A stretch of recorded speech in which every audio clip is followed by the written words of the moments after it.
Alrighty, so for the installation of the front coilovers here, got a 21mm nut for the upper control arm, 21mm nut for the tie rod. First, we're going to knock this upper control arm nut and the tie rod nut off. I already loosened mine. Now, I've already replaced these one time, and it came with new nuts, obviously. If you still have the factory upper control arms, the nut might be a little bit of a pain to get off, especially if your truck's a little bit older, because they do use nylock on that nut. You might have to heat it up. It really depends. Luckily, I've already been there once, so it's no problem for me. By the way, that nut is one-time use as well. So if you are reusing the factory upper control arms, which I highly advise not to do, you will want to get a new nut. So we'll take that upper control arm nut off. And same with the tie rod. And we're spinning, so gonna need something to hold that. That 10mm will do. If your tie rod's spinning, 10mm wrench will hold the bottom.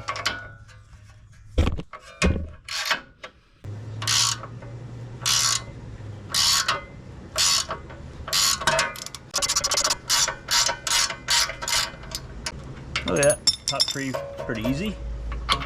Tie rod's already loose. Let's take that out, move that to the side. Now, luckily I've got one of these ball joint separator things here, so if you don't have one of these, you're gonna have to smack that knuckle around pretty good a few times, hoping this thing is gonna work and push that ball joint out of the knuckle. We'll find out.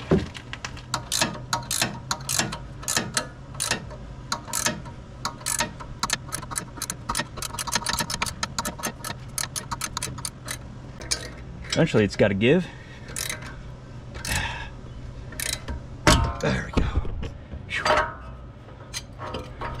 Perfect. This thing works awesome. Next will be this sway bar nut, which is a 18.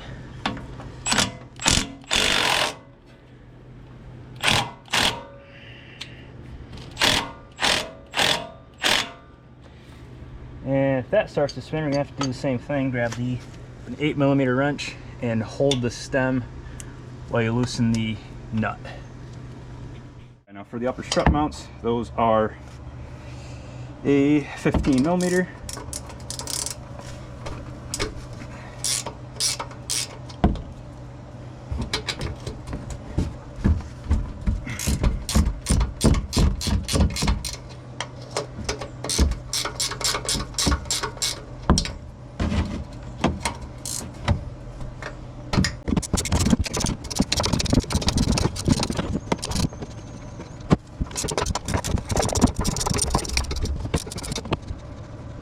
When I put the Bilsteins in, I took the caliper off, but I've seen it done both ways, so I'm going to attempt to do it with the caliper still on.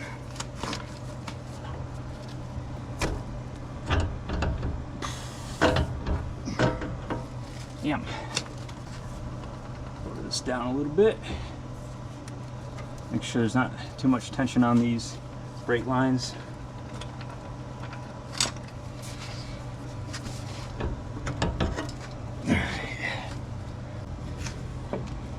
A little bit tight.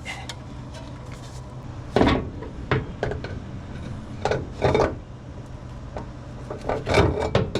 we go.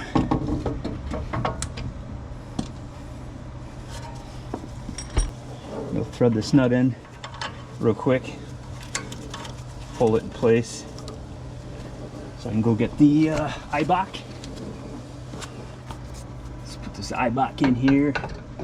Line it up with the holes at the top. Boom. This upper control arm nut back off. Let that knuckle hang. Like that again. There we go.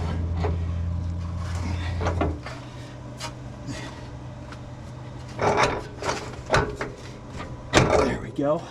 Okay. Eibach is in. Get this upper control arm back in. It'll pretty much hold everything in place. There we go.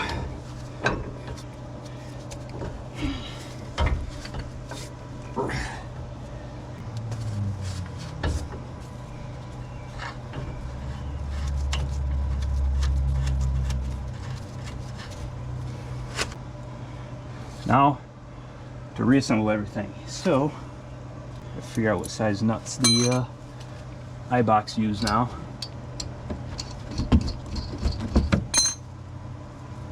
Let's see if they're still 15s.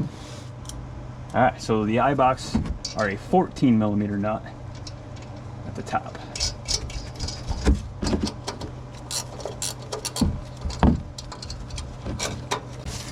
I'm gonna go over torque specs as we put it back together, just get everything snugged up.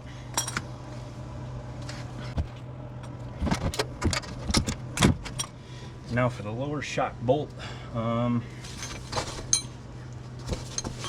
find it. This will be a little bit tricky to put back in, but let's see here.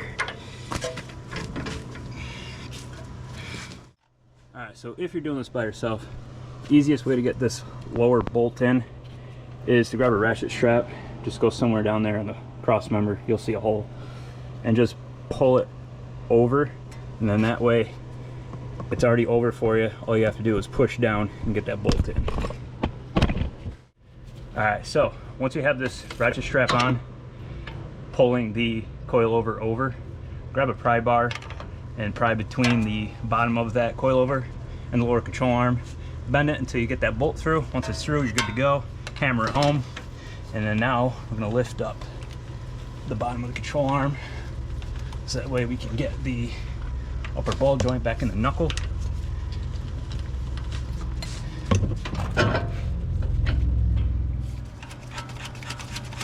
that tight. Get your tie rod back in. Have to jack it up a little bit more. Get that sway bar started. There we go. Got that started.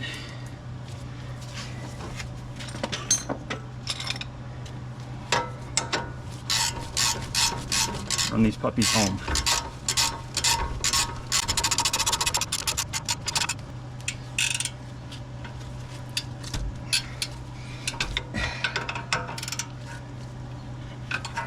Get it tight, but not too tight. Same with the tie rod. Again, it's going to start spinning, so we're going to need to use that 10mm wrench as we're just spinning. So I'll just do it by hand. Why not, right?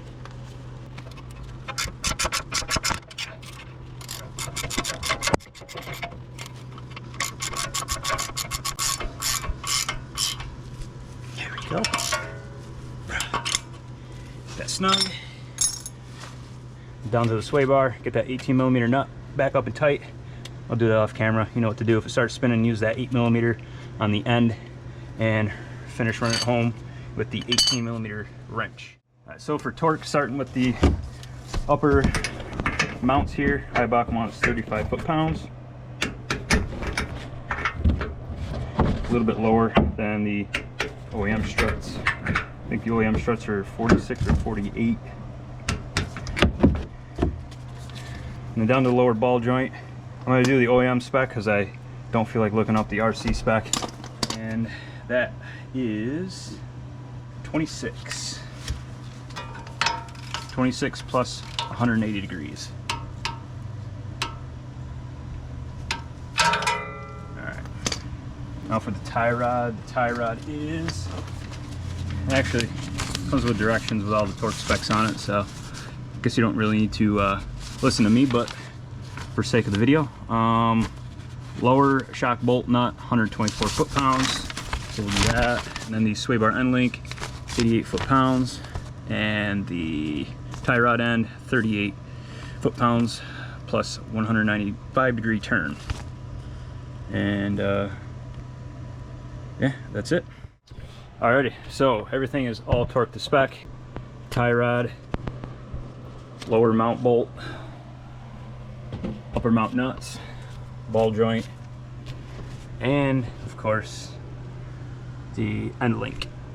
So that is pretty much the gist of the install. Very straightforward, couple nuts and bolts, and bam, you are done. So these things are looking real nice in there. And the next thing we're gonna have to do is adjust this, because these do come preset to 2 inches, and with lifting the rear 1 inch, the front is going to have a little bit of a nosedive, so we're going to have to raise the front about 1/2 inch. We'll have to take some measurements.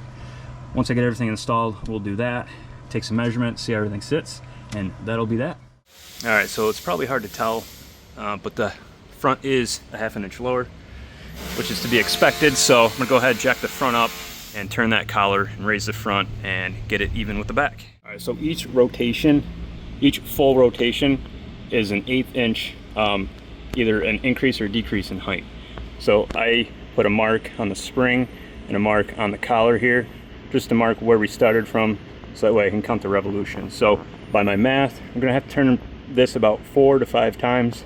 We'll turn it 5 and see how it sits.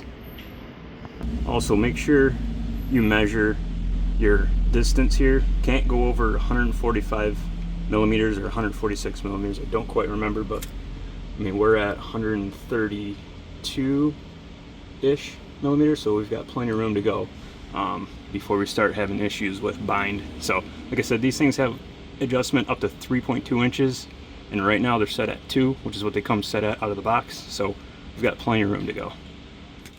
And with the wheels off the ground, just start spinning this thing. So just to show you how easy this thing is to turn. It's really not taking much effort at all.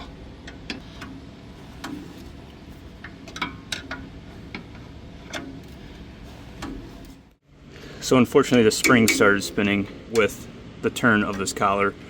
So we're just gonna have to go by measurement, because obviously my spot where I marked is totally wrong now.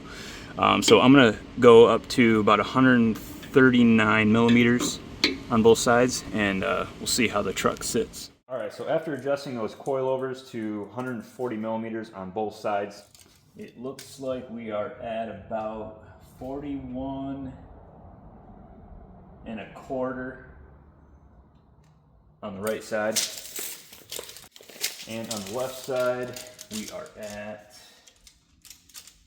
41 1/8. Very, very, very close. I don't even think I'm gonna mess with it, honestly. You know, that could just be the floor slightly unlevel. It could be a multitude of things, but we are that close. I'm not even gonna touch it. So the front is even, so let's see how the back sits compared to the front. All right, so we were at 41 1/8 on the left front. Let's see where we're at on the left rear here. We are at 41 1/8, right on the money.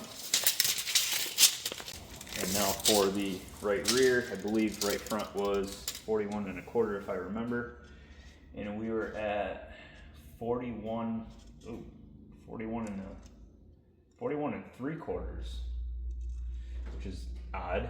I mean, back's sitting a little bit lower on the right side, which actually, or on the left side, sorry, which is actually pretty typical of these trucks. So I don't know, I'm really not going to mess with it, but we're almost dead nuts on all 4 corners, so it's sitting pretty good.